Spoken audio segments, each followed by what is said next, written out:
اهلا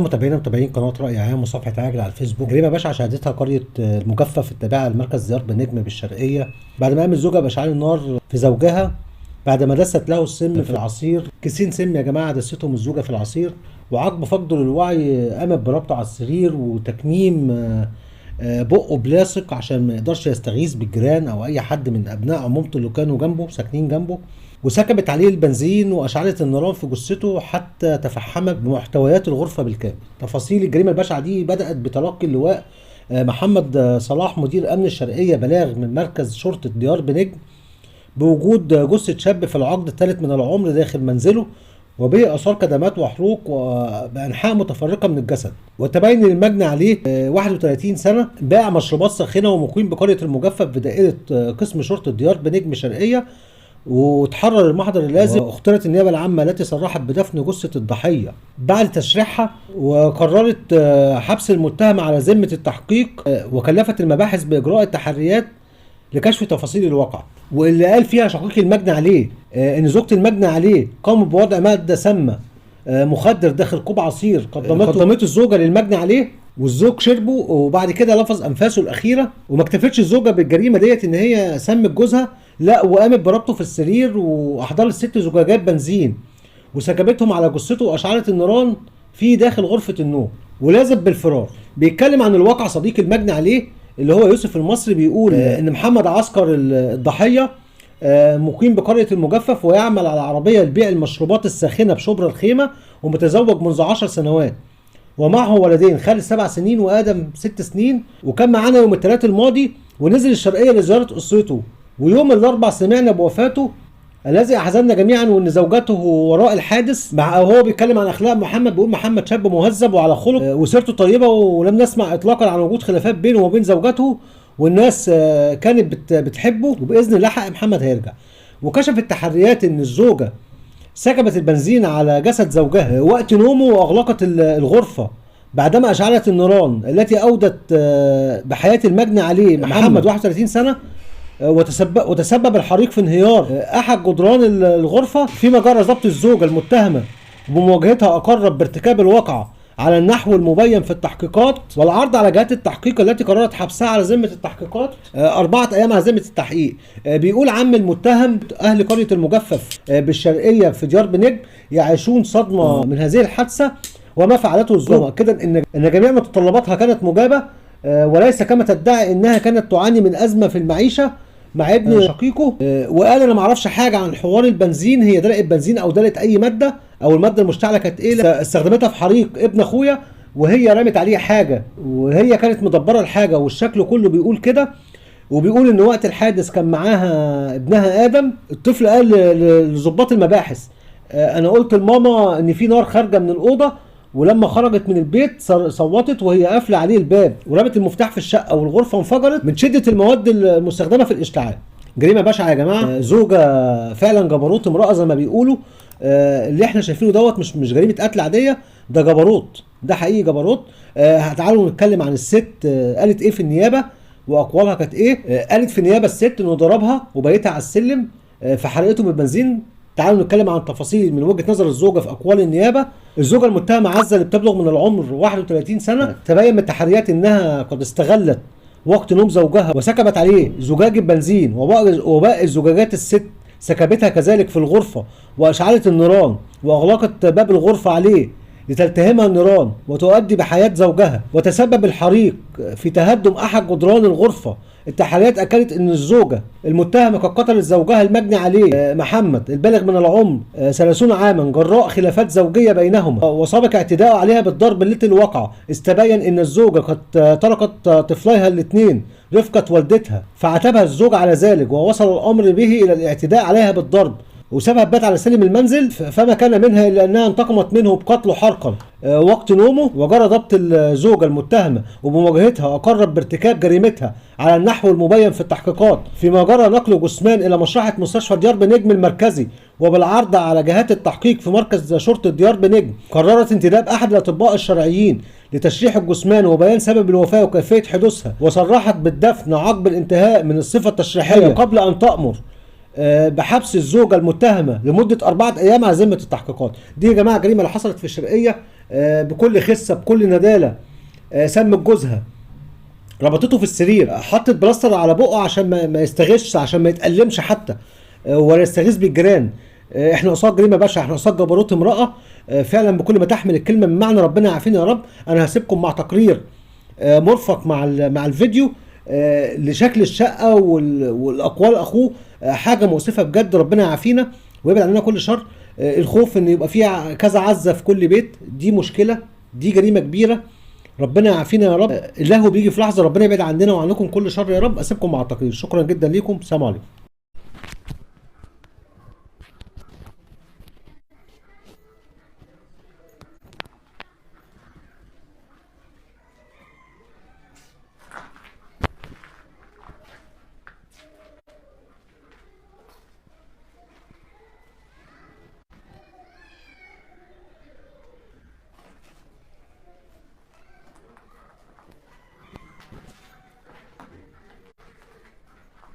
احنا موجودين النهارده في الحادثه اللي كلنا سمعنا عنها، مقتل الزوجه او الزوجه اللي قتلت جوزها وربطته في السرير وكبت عليه البنزين وولعت فيه. احنا موجودين في المسرح الجريمه او في المكان اللي حصل فيه الواقعه، الاوضه اللي كان نايم فيها الزوج محمد خالد البالغ من العمر 30 سنه. معانا اخو او شقيق المرحوم يحكي لنا بقى اللي حصل، ويحكي لنا التفاصيل كلها. يا استاذ احمد مساء الخير. مساء النور.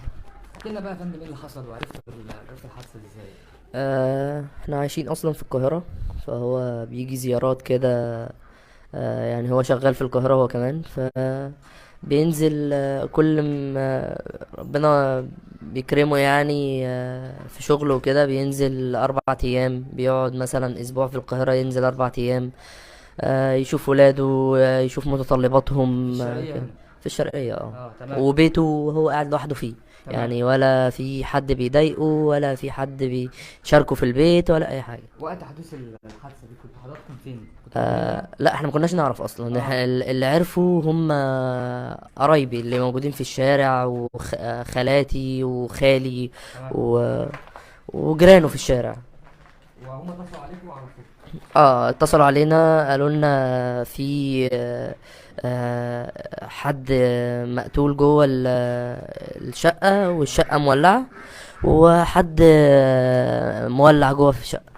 فاحنا ما كناش متصورين ابدا إنه ممكن يكون هو. احنا قلنا مثلا سجادة، قلنا مرتبة، قلنا اي حاجة، لحد ما تم العثور على محمد اخويا، ولقوا جثته محروقة يعني. ده السرير اللي تم عليه الحادثه؟ ده السرير اللي تم عليه ده الحادثة. السرير اللي كان مكتوب كده؟ كان منصوب كده، وكان الدولاب اللي كان محطوط فيه البنزين اللي هي كانت حطاه هنا. ده الدولاب؟ لا، ده الدولاب خلاص فرقع ولع اهو. اشلاءه تحت. من كتر او الانفجار او من شده الانفجار الحيطه نفسها وقع. بالظبط. فهي دي يعني ده قضية. البيت اللي قدامنا ده البيت الجار ليه؟ بص اتكسر. اهو ده البيت المقابل لينا. وده طوب الحيطه اهو. لو كان في حد تحت كان ماتوا حرفيا. قلت لي ان في البيت ده في محفظه قران، يعني لو كان في حد وساعتها كان مات. كان طبعا. عليه. الانفجار كان شديد جدا. بص اهو يعني وقع طوب. من شده الانفجار الحيطه نفسها وقعت. صح. حيطه الاوضه نفسها وقعت. صح. الانفجار ده حدث على الساعه كام؟ 2 بعد صلاة الظهر كده. وايه اللي حصل بعد؟ قول لي كان هو كل اللي انا اقدر اقوله ان دي قضية يعني تقشعر لها الابدان حرفيا. يعني انا بسمع عن قواضي كتير قوي يقشعر لها الابدان، هي دي واحدة منهم بقى. قتلت جوزها بقى اللي معاه، اللي مخلفه منه كام؟ خالد وادم 2. مخلفه منه 2. اه. عندهم كام سنة؟ 7 سنين و6 سنين. انا لما جيت ونزلت البلد هنا عرفت ان كان راجل يعني ونعم الاخلاق ونعم الادب ونعم التربيه. ايه يعني ايه الدافع؟ الدافع ان احنا ما يعني حتى الان ما نعرفش ايه الدافع اللي خلاها تعمل كده، ما نعرفش لسه. بصوا يا جماعه، اللي انا عايز اوريكم خشب السرير او الخشب نفسه بتاع السرير عامل ازاي، كله اتحرق، مفيش فيه اي حاجه. انا عايز حتى وانا في نهايه الفيديو هوريكم الباب بتاعه بتاع الاوضه، مفيش فيه اي حاجه سليمه. والاوضه بس مش اه، البيت يعني. حتى المرتبه ما عادش فيه مرتبه طالعه. وواخده يعني انت متخيل واخده حاجتها وسايب حاجته هي بقى هو بس. يعني وهي لما لمت حاجتها اه. عشان تمشي يعني. مم. فكر ان مفيش قانون يعني يجيب لها حق، يجيب لنا حقنا. هي دلوقتي طبعا تم الاحتفاظ عليها. اه طبعا، اه طبعا. احنا برضو انا حابب من خلال منصة حضرتك ان احنا نشكر الحكومة المصرية بجد، وقفت معانا جدا وكشفت الموضوع في اقل من ساعات، وتم اثبات التهمة في اقل من ساعات الحمد لله. قلت لي بعد ما حصل الانفجار هي طلعت تجري عادي. اه نزلت بقى عادي. هي طب عايزك تحكي لي وقت الانفجار لما ابنها قال لها زي ما انت قلت لي ده بابا بيولع منه، بيطلع منه دخان. فبيقول لها الأوضة بيطلع منها دخان. قال لها قالت له مالكش دعوة انت، وخدته ونزلت. يعني قالت لابنها اللي بيقول لها يا ماما بابا في الاوضه اللي بيطلع منها دخان، قالت له مالكش دعوه وانزل انت. مالكش دعوة بالحاجات ديت وانزل انت. اه. يا الله، ده قلبها فين؟ يعني ما عندهاش قلب خالص والله. لا لا، ربنا دي يرحمها. دي دي دي قضية. يعني كنت بشوفها بقول ايه ده. لا، ده حرفيا كنت بقول ده الناس اللي بتعمل كده وبتصور كده بتبقى عاوزة فيوز وبتاع. بس اديك شفت. طيب، بعد طبعا جريت قالوا هم قالوا ايه يعني، او قالت ايه لاهل البلد يعني على اللي حصل؟ هي ما يعني قالت لما اكتشفوها بنت خالتي انا بقى اكتشفتها تحت. تمام. فبتقول لها يا بنت البيت بيولع. راحت صوتت وعماله تلطم وتقول محمد بيولع فوق. دي هدوم محمد اللي على الارض دي؟ اه هدومه طبعا. دي متعلقاته كمان هي دي صح اه كده؟ والجاكيت بتاعه. لا حول اه. ولا قوة الا بالله. عايزين بس يعني نذكر حضراتكم ان من شدة الانفجار الحيطة نفسها وقعت. حيطة الأوضة نفسها وقعت يا جماعة، والله من شدة الانفجار. طوب بقى يا جماعة، طوب حاجة يعني بصراحة مشهد مخيف جدا. وده دي المكتبة كمان صح كده؟ مرتبتين كانوا فوق بعض زي ما انت شايف كده، وفي واحده منهم محروقه تحت ما لمستهاش النار. يعني انا مسيتها بس خفيف يعني. تحب تقولوا ايه في الآخر؟ يعني أكيد مامتك طبعا دلوقتي منهارة طبعا. مامتي اصلا مش يعني انا ما اعرفش حرفيا، ما اعرفش الحاله اللي جايه لها دي تصنف من حالات ايه في الطب النفسي او. حضرتك يا دكتور الكسر اللي في البلكونة اللي في المقابل، الكسر ده ده هل من اه الانفجار؟ طبعا. اه طبعا امال يعني. ده من شدة كله. الانفجار يا اه جماعة. ده كله بص. البلكونة. اه بص نعم. الكنبه ديت. اه كان بص هتلاقي فيها كسور كده. اه بالظبط. لو ما فيش طلبه، خلينا نفترض ان ما كانش في طلبه، الجيران لو كانوا قاعدين مثلا في البرندة صحيح، كان هيحسوا وانت كانوا هيموتوا. والحادثة دي موجودة في الساعة 2 الظهر. كانت موجودة. كانت في 2 الظهر فعلا. طبعا مامته وباباه طبعا كلهم متأثرين جدا. طبعا. طبعا. مشهد يا جماعة، مشهد مخيف، مشهد مرعب. الحيطان نفسها، السقف يا جماعة خدنا بالنا زي ما حضراتكم شايفين. احنا موجود يا جماعة في الشرقية، قرية في الشرقية حدث فيها ان زوجة قتلت زوجها، بس احنا عرفنا ان هي سممت جوزها 5 شهور متواصل. لا احنا ما هو على المدى البعيد امتى ما نعرفش. ده اكتشفتوه امتى ده مين؟ احنا هو كان لما كان بيجي القاهرة كان بيقعد عندنا. تمام. فكان بيقول لي بطني بتتقطع ومش عارف ايه. فانا أو مفكرين تعب في المعدة، من السجاير ما تعرفش. تمام. لما رحنا، لما قلت له يعني، كان نايم هو، قلت له يلا نكشف يا محمد وكده. فقال لي لا انا مش قادر اقوم، انا سيبني انا بس شويه، وان شاء الله هصحى الصبح هكون كويس. وكان بيشتكي من معدته فتره طويله يعني. تمام. حضرتك دكتور اصلا يا ابو حميد؟ انا في دكتور طبيب. لا مش طبيب. تمام تمام. طيب الحادثه طبعا لما هي كان يعني هي كان عندها اصرار ان هي تقتله على المدى البعيد، صح كده يعني؟ بس يعني طب هو مات الاول قبل ما تولع فيه؟ اه اه للاسف اه. يعني هي موتته بالسم اه وبعد كده قتلته اه او ولعت فيه. مشهد يا جماعه مخيف، مشهد مرعب لما تدخل اوضه كامله تلاقي الحيطه نفسها. والبيت سليم زي ما هو. كل البيت يا جماعه على فكره، كل البيت من نفسه، الصاله نفسها يا جماعه، الشبكه بس لو طلعت بره يبقى الشبكه وحشه. فده الصاله اهي، لا دي طرقه الصاله بره.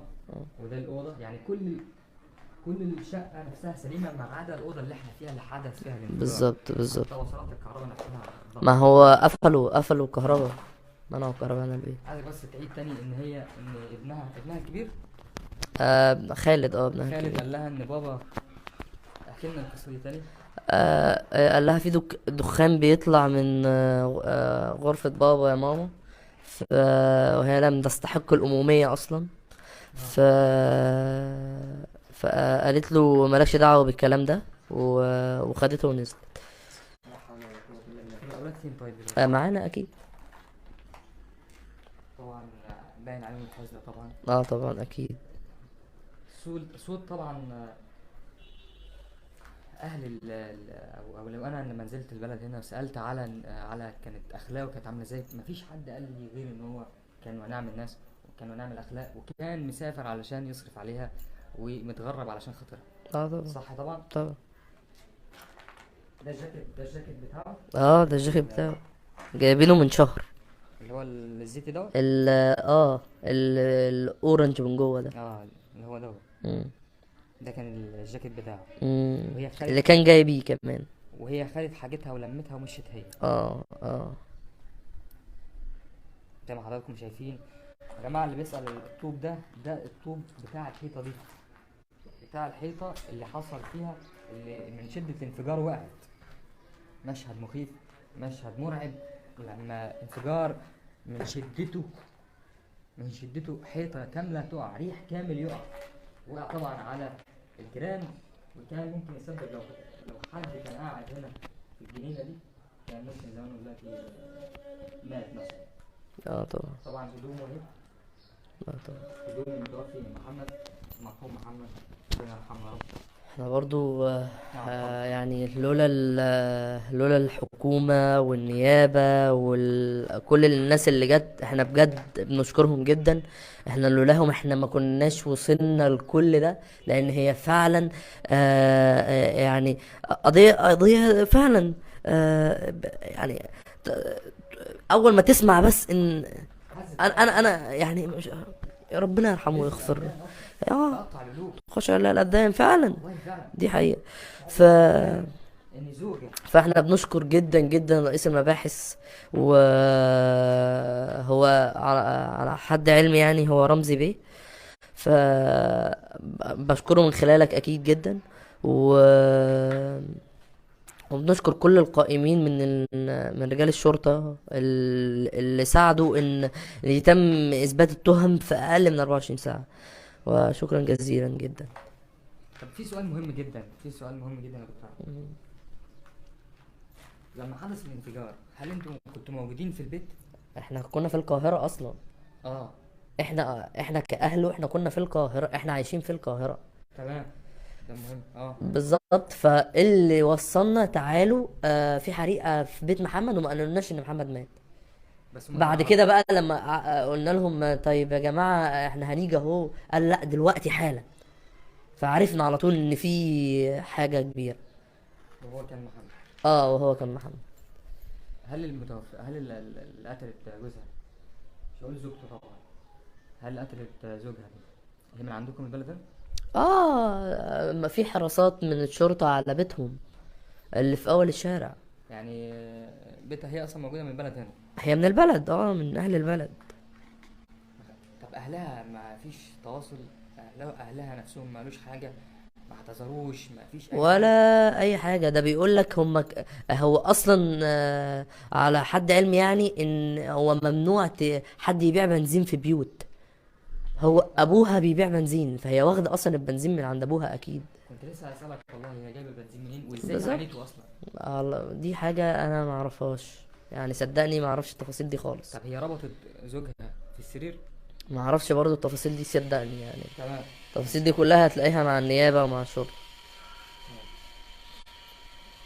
تحب تقول ايه في الاخر يا دكتور احمد عن حب- سبب الواقعه الحزينه دي؟ بقول حسبي الله ونعم مسترجعة. الوكيل وان شاء الله يعني ناويين وعشمانين خير باذن الله ان النيابه والحكومه المصريه ترد بالقصاص باعدام المجني عليها ديت ولا الجانيه.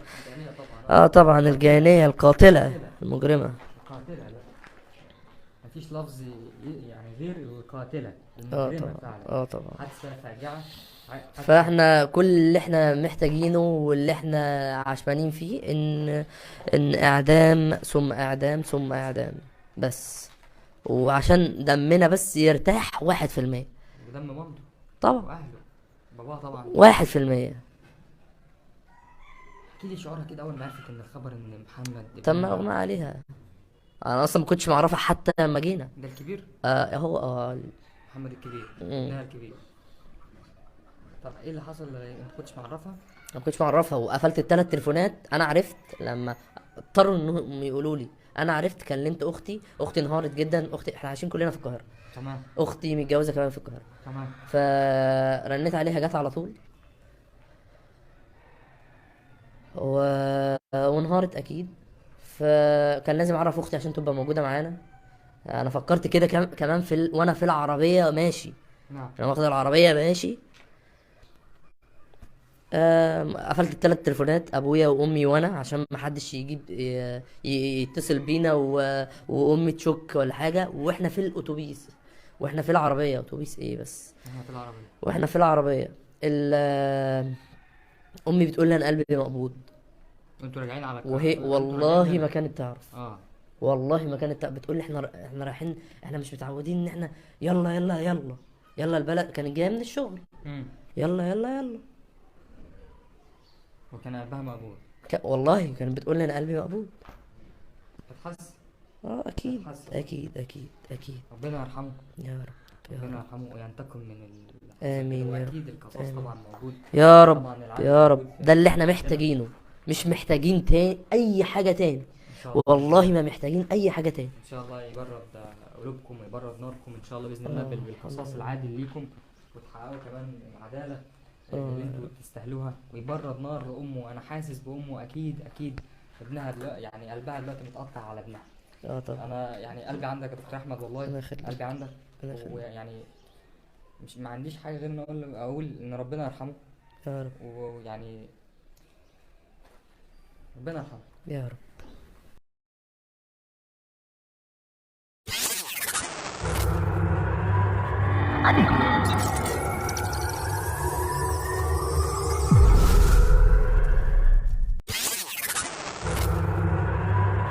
عليكم.